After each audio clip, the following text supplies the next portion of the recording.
Lorsque par un décret des puissances suprêmes,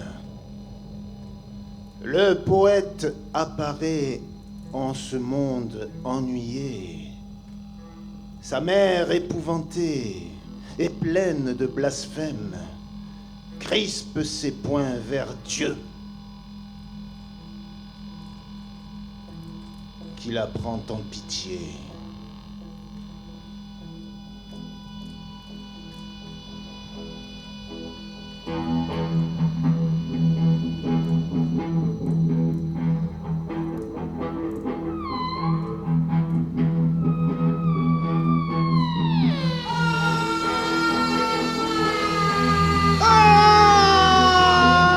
Que n'ai-je mis bas tout un nœud de vipère plutôt que de nourrir cette dérision.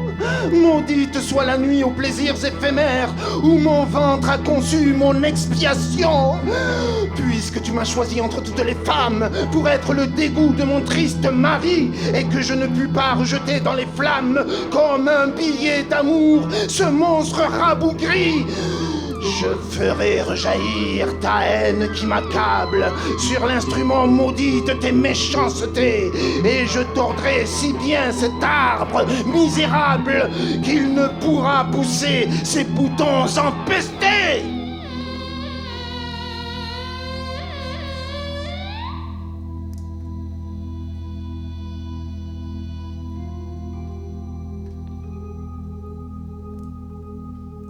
Elle ravale ainsi l'écume de sa haine. Et ne comprenant pas les desseins éternels, elle-même prépare au fond de la géhenne les bûchers consacrés au crime maternel.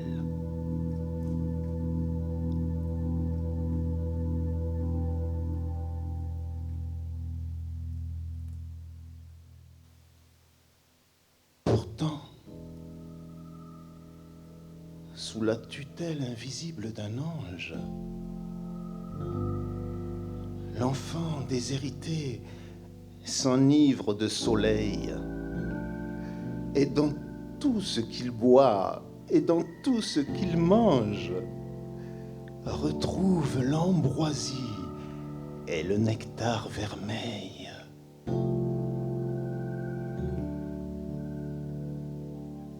Il joue avec le vent, cause avec le nuage, et s'enivre en chantant du chemin de la croix. Et l'esprit qui le suit dans son pèlerinage pleure de le voir gai comme un oiseau des bois.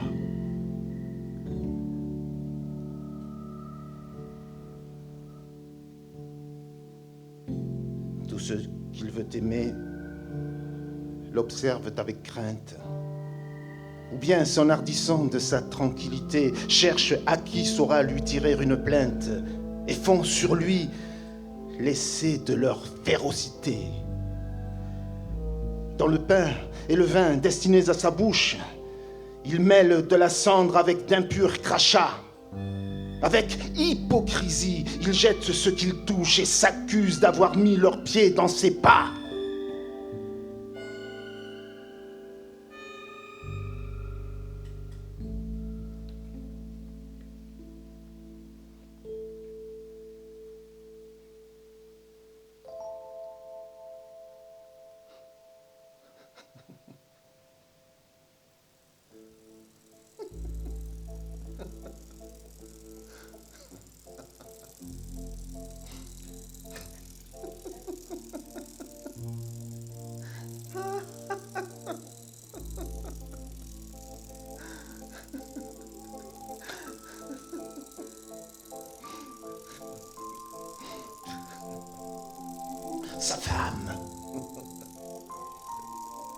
Sa femme va criant sur les places publiques. Puisqu'il me trouve assez belle pour m'adorer, je ferai le métier des idoles antiques.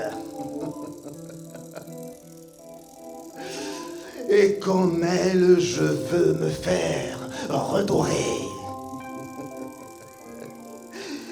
Et je me saoulerai de nard, d'encens, de myrrhe, de génuflexions, de viandes et de vin,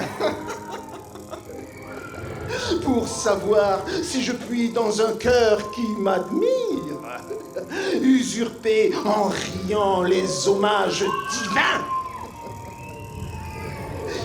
Et quand je m'ennuierai de ces farces impies, je poserai sur lui ma frêle et forte main.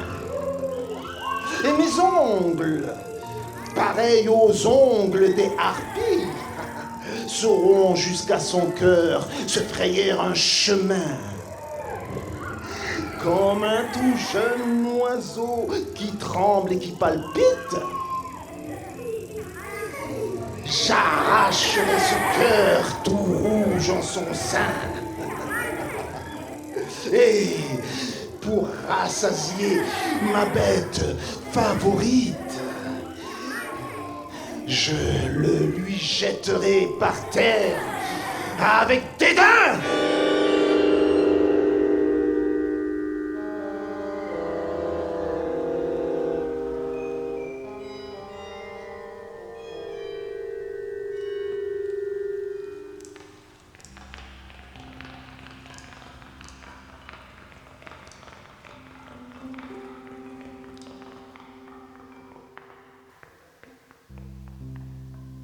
Vers le ciel, où son œil voit un trône splendide, le poète serein lève ses bras pieux, et les vastes éclairs de son esprit lucide lui dérobent l'aspect des peuples furieux.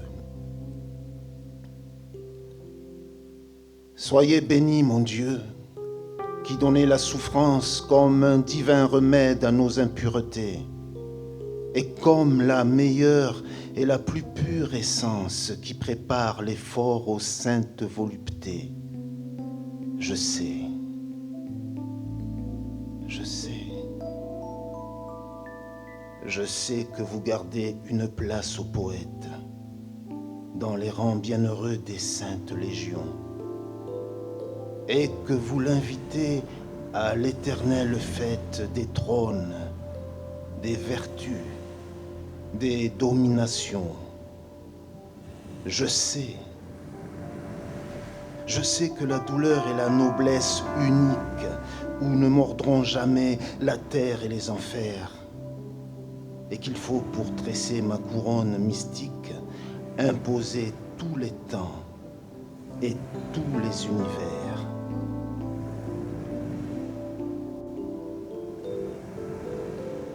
Mais les bijoux perdus de l'antique Palmyre, les métaux inconnus, les perles de la mer, par votre main montée, ne pourraient pas suffire à ce beau diadème éblouissant et clair.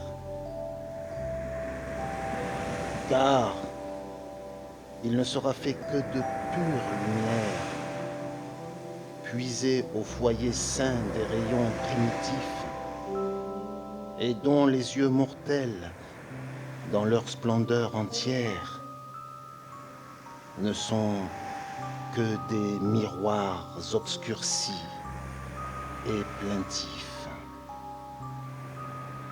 Ne sont que des miroirs obscurcis et plaintifs. Ne sont que des miroirs.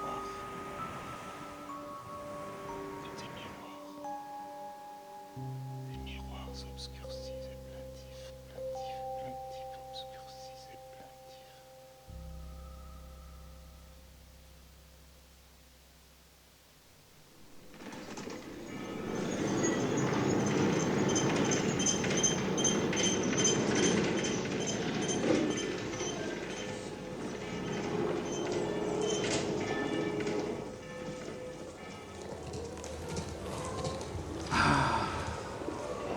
Le soleil. Le soleil.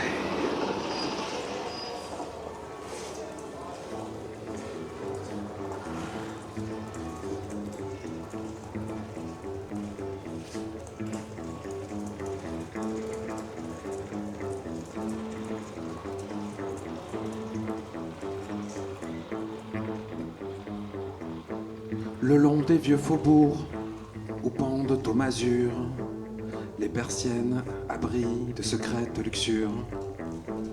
Quand le soleil cruel frappe à traits redoublés sur la ville et les champs, sur les toits et les blés, je vais m'exercer seul à ma fantasque escrime, flairant dans tous les coins les hasards de la rime, trébuchant sur les mots comme sur les pavés, heurtant parfois les vers depuis longtemps rêvés.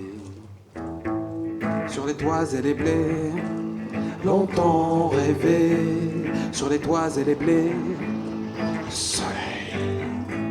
Sur les toits et les blés, longtemps rêvés, sur les toits et les blés, soleil.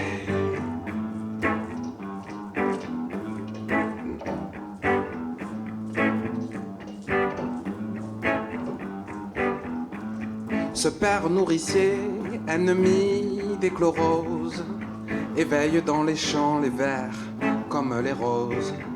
Il fait s'évaporer les soucis vers le ciel et remplit les cerveaux et les ruches de miel.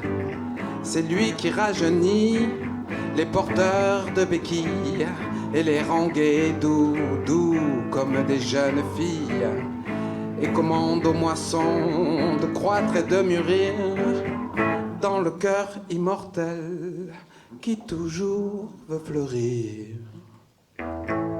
Sur les toits et les blés, longtemps rêvé, sur les toits et les blés, soleil.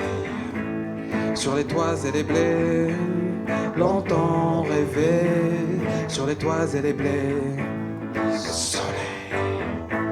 Sur les toits et les blés, longtemps rêvé, sur les toits et les blés, soleil. Sur les toits et les blés, longtemps rêvé, sur les toits et les blés, soleil.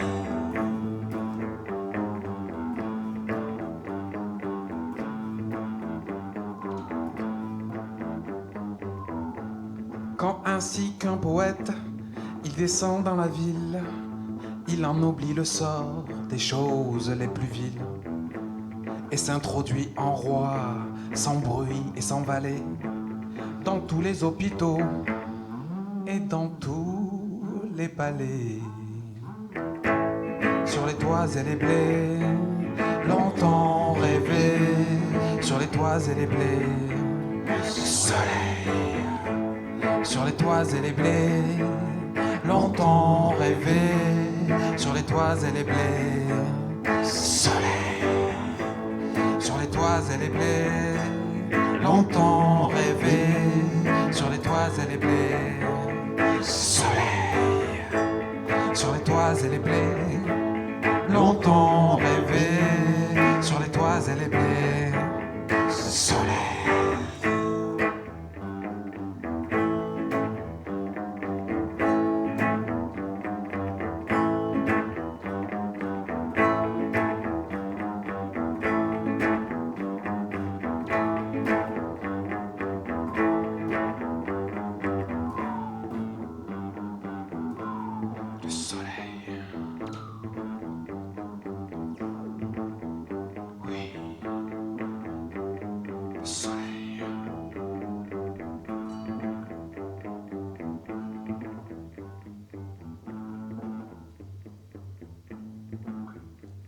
Le soleil.